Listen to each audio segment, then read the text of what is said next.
Two guys of Minnesota sports flowing in their veins. Mackie and Judd on SKOR North and SKORNorth.com. Number 5. You know I love the Vikings. Lower ceiling than Miami because they don't quite have some of the playmakers, but their only loss came on the road to Philadelphia. You know exactly what they are. Take away the loss in their wins. Kirk Cousins got a 98.5 quarterback rating, and that's exactly what he is. He's a pretty darn good B quarterback, sometimes B+. Their offense, 3 touchdowns plus in 3 of their last 4 games. They don't blow people away like the Giants because they can't blow people away. That's not what they are. But they win a lot of football games. They appear to be very well coached with an offensive rookie head coach. I think they're the New York Giants with more speed on the perimeter.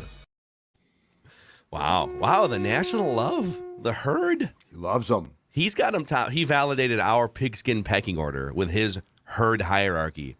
If you're wondering whether people like to use alliteration in their football rankings, I think the answer is yes. How's your voice today, by the way, Jeff? Better. It's better. It's not perfect, but it's improving. Okay. Mine's a little better, too. I finally woke up and could breathe through my nose for the first time in like 8 days. That's so miserable. I hit my wife on the arm like, hey, listen, do you hear that? And she goes, what? I said... She was like, what's wrong with you? Yeah. It's like, well, if you smell... Yeah. Oh, man. Well, this is Mackie and Judd, daily Minnesota sports, entertainment, therapy, and today, speculation. Reckless speculation. A little reckless speculation Thursday on a Wednesday. In our show emails, I dumped like a big... I'm like, we got to go day 2 on Karl Anthony Towns. I just want to complain about him. And you guys are like, let's let it breathe for a day. Let's talk about the Vikings making a franchise-altering trade instead. Okay, that sounds good, too. yes.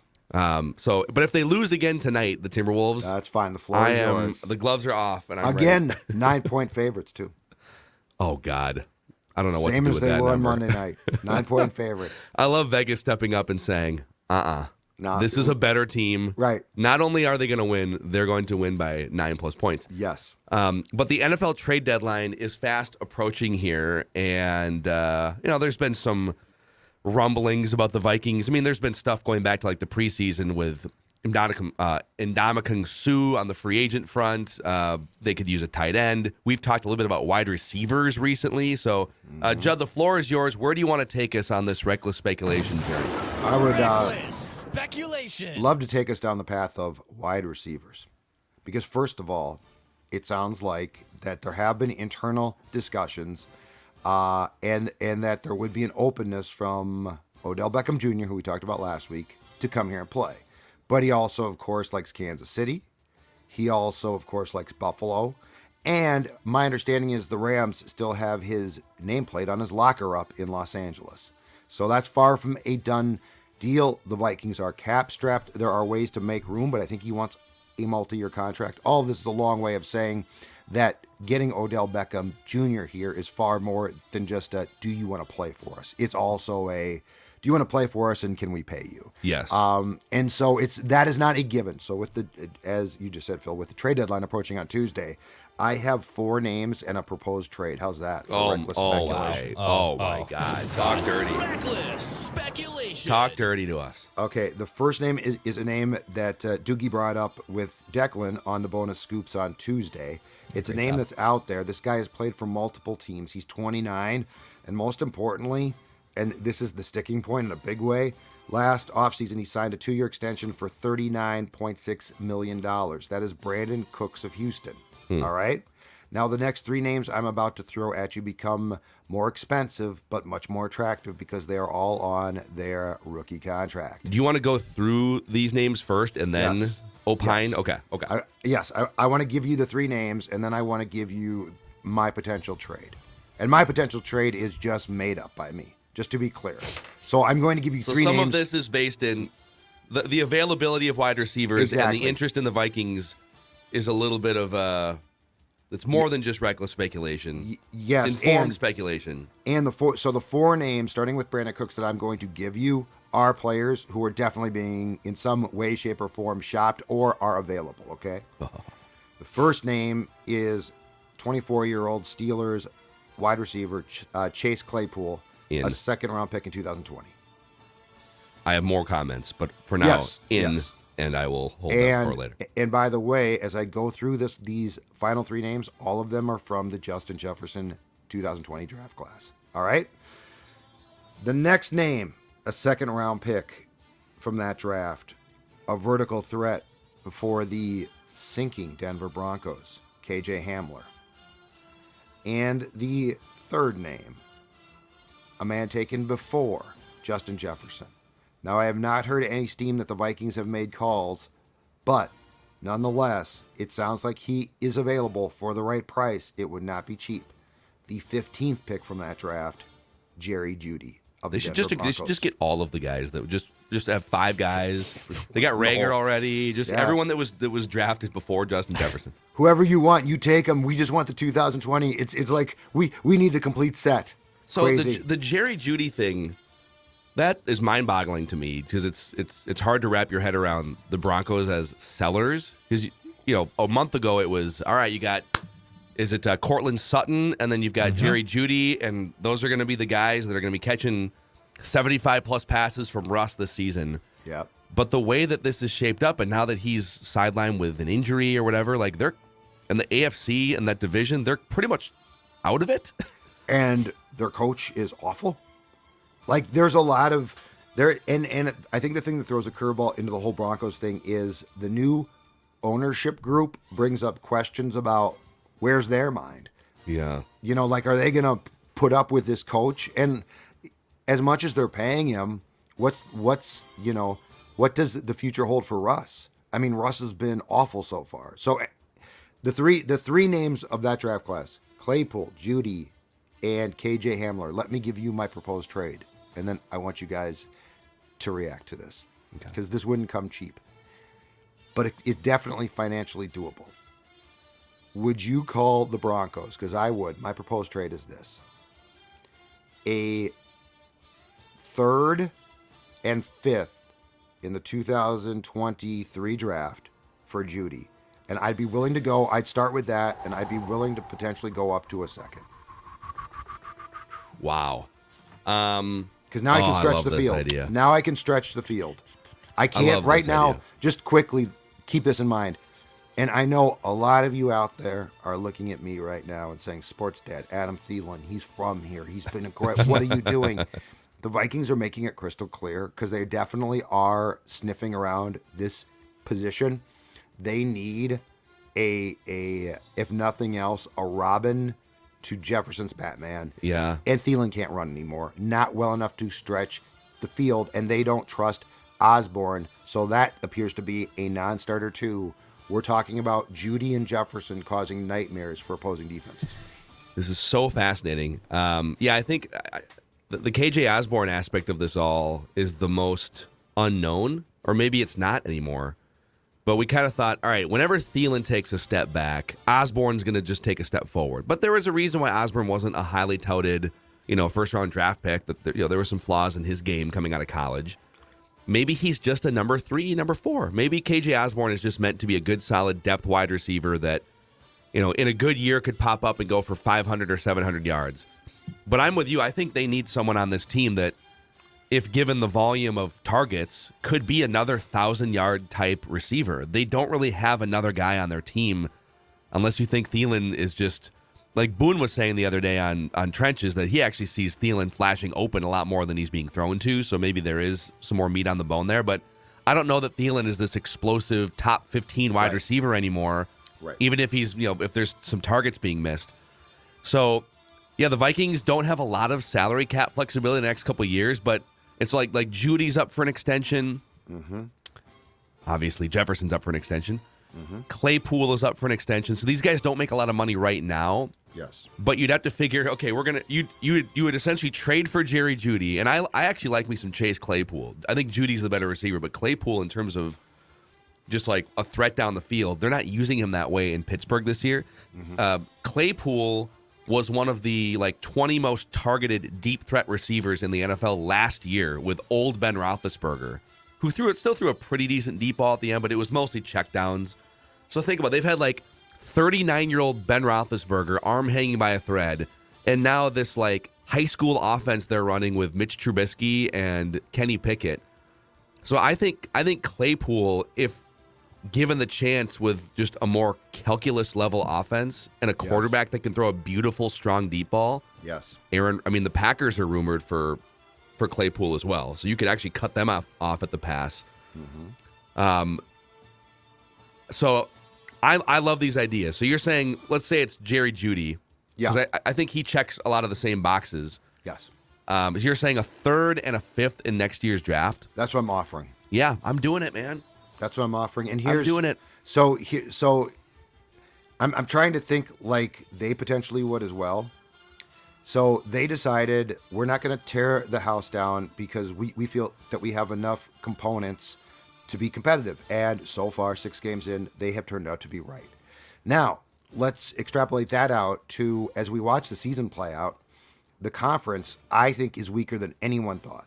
Philadelphia looks to be good. The Giants and Vikings are great stories. But like if the Vikings played the Giants tomorrow, I wouldn't be like, oh, now it's the Giants, you're screwed. Yeah.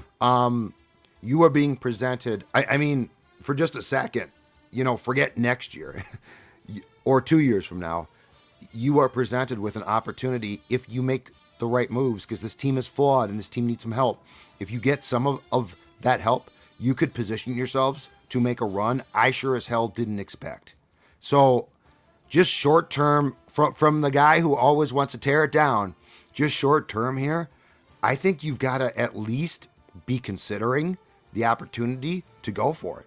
Yeah. Also, like, what is the reason why the offense looks different, and we've seen flashes of its brilliance, but at the end of the day, we're 6 games in the season, and the Vikings offense in a bunch of the key sort of summation categories, points per game, yards per play, expected points added, they're like 15th, 16th. So what is the thing that's going to help put this offense over the top? And it's a different answer than maybe we would have given 2 months ago, but it might be another explosive wide receiver. Maybe that is the answer. Maybe that's the thing that helps unlock this to another level to get it to be the 7th best offense instead of the 15th best offense. These guys both that we're talking about, Jerry Jeudy and Chase Claypool, both ran 4.40s coming out of the combine. They're both burners down the field. I am also interested in Brandin Cooks, but I don't know how you make that work financially. And Right. I know DJ Moore's name has been floated out there as a trade candidate too. I just don't know how you fit like a $20 to $25 million cap hit the next 2 years or longer. Exactly. Under your situation, knowing that a Jefferson extension's coming, Kirk's cap hit is extremely high next year. Yes. Daniil's like there's other guys you got to pay here. So I love another couple years of rookie scale contract wide receiver guy, give up draft capital, and then figure out the financials in like 2 years. I love that idea. Vikings also only have like $1.5 million in cap space. They actually have the least amount of cap space in the NFL right now going into the trade deadline. So whoever they now rookie scale contracts are good, but whoever they inherit, they're going to have to probably do some type of kicking the can down the road, restructuring with some other player to make room for this inheriting contract, which would put Cooks completely out of it. Yeah, you probably restructure Kendricks, but then at the same time, Did you restructure Chad Greenway again? For the hey, Kyle Rudolph time. and Chad Greenway, we need to restructure your You're contracts. Make $5. God, but I personally, I think I'm actually out on the compensation going back to Denver with that. I would rather, if you're going to give up 2 draft picks for next year's draft, I think that's too much for a wide receiver who's probably at the best going to be a wide receiver 2 or 3. I don't think I can do it. I would rather you keep those picks. I'd rather you develop your own player. I don't think I can be talked into doing that yet. Jeudy would be more than a 2. I think he'd be a 1B to That's Jefferson's the thing. 1A. But to Declan's point, you'd have to figure that out. Because if I'm just trading for another KJ Osborne, Adam Thielen, like guy that's good, not great, I wouldn't. Yes, I don't agree. know if I'm pulling the trigger on this. But if I you agree. can look at either Jerry Jeudy or Chase Claypool and say, okay, I know that their numbers to this point in their careers haven't added up to like a number 1 wide receiver. I don't think in the 6 combined partial seasons, I don't know that either of those 2 guys has gone over 1,000 yards. Claypool went 932 in his rookie season and scored 11 touchdowns, was one of the most targeted deep threat guys. I mean, it's like when Roethlisberger still had kind of an arm, they were using him the way that you would use him. But I agree. This is where I agree with Dex. I'm making the trade if I think those guys have another level to their game where they're like a 1B to Justin Jefferson and not a B-.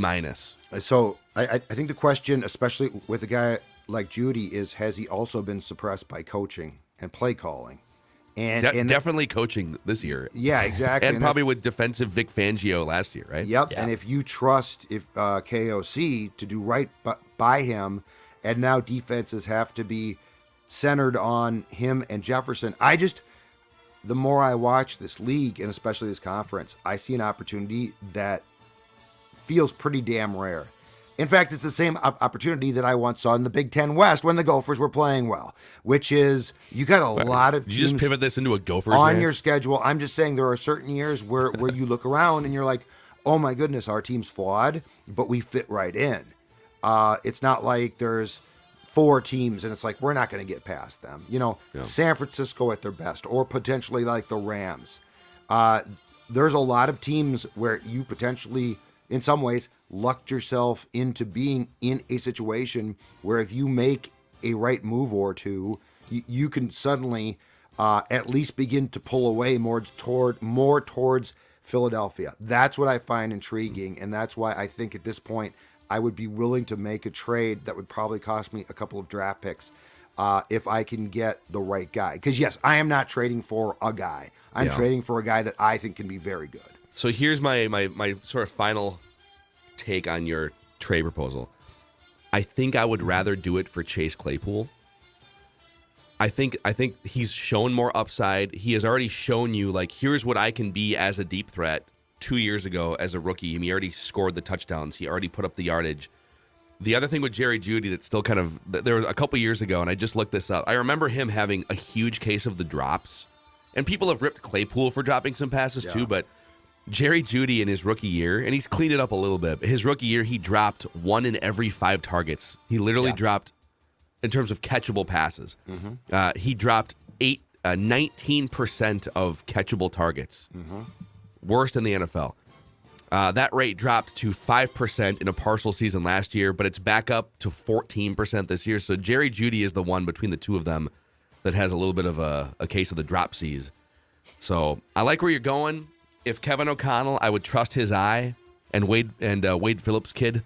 If those guys looked at this thing and said, "All right, we can make one of those guys into an A-, like a 1B to Justin Jefferson," I'm doing it for sure. Yes, and I love the thought too of the contract where it gives you flexibility, because the Cooks things, it just scares me. Like I just don't want to attempt to take on that contract and play the potential cap gymnastics there. No. The last you need a young guy. You need give me a 23, 24-year-old with upside over like a 29-year-old too. The last thing I think that's going to be so intriguing too is if you guys recall, part of what has basically scared Kwesi away from talking to the press was the big sit down he did with USA Today. I believe it was in June, and that's the sit down where he talked about going full Rams.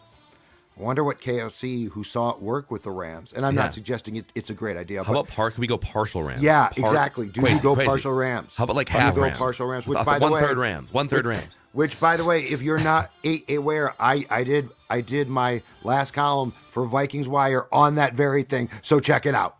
There it is. Yeah, for people wondering, because I know people have been used to going to SKORNorth.com, Judd's written work is largely over at Vikings Wire right now. So, and he tweets out links, so you can check those out. But do you think, one more question on this here? Yeah. I mean, they did trade for Jalen Reagor, and Jalen Reagor is a burner. He had a high ceiling at one point. Is there any way that after the bye week they work him more into the equation offensively as a guy that could do some damage? It just feels like there's a lot of steam about them making calls and inquiries into that position. And so, yes, there's definitely a chance.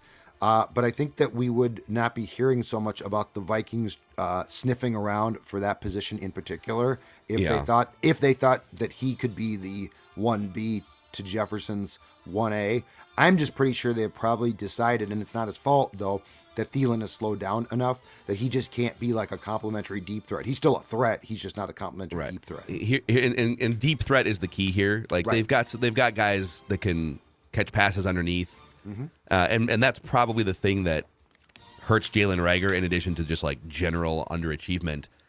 He's 5'11". Jerry Jeudy is a little bit. Jerry Judy's not like Julio Jones big, but like he's 2 or 3 inches taller.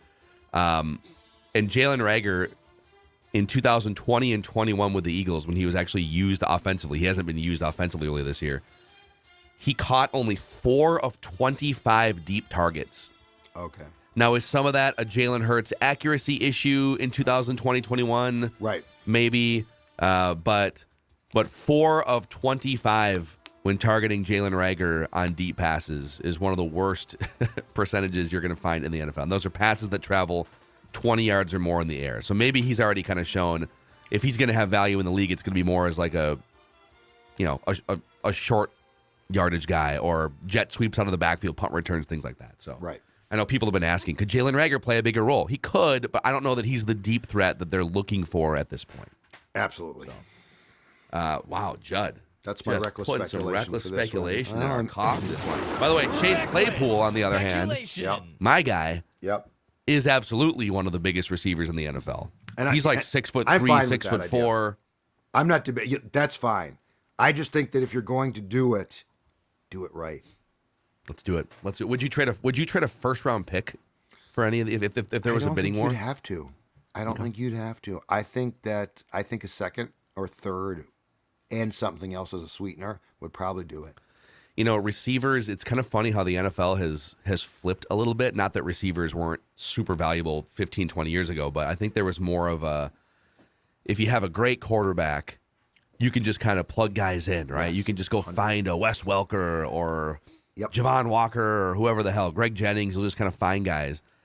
And with all and some of it too is like high school kids, you see the money that these receivers are making, and some of the great athletes as they're growing up are gravitating toward being a wide receiver more than ever. And so there's more talent at the position, and the way that the league has evolved in terms of highlighting and maximizing passing games, it has become one of the 2 or 3 most, like quarterback's the most important position. And then the next 3 are probably put him in a hat, right? Left tackle, edge rusher, and I think receiver is in that mix now. You can't just put a bunch of guys out there and scheme them open. You need actual explosive athletes to and some of them make are it freaks happen. Now. Like they are freaks. The one-handed catch now is like the norm. Yeah.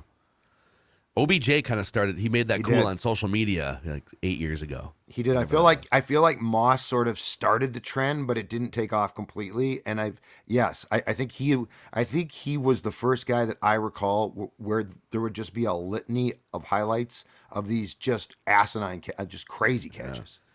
Chase Claypool is also a Notre Dame guy, which is really the reason why. That's why you want him. He's Canadian, if I'm not mistaken, as well. So he must like hockey. Oh, okay, so. interesting. Hey. So okay, get wild tickets for him. Let's get it. Just block the Packers from getting him. Be kind of hilarious. So, this Reckless Speculation Thursday on a Wednesday, presented by Reckless Speculation. Federated Mutual Insurance Company, providing risk management tools and resources to businesses for over 100 years, helping to maximize the success of your business. They're based in Owatonna. They are one of us, so to speak.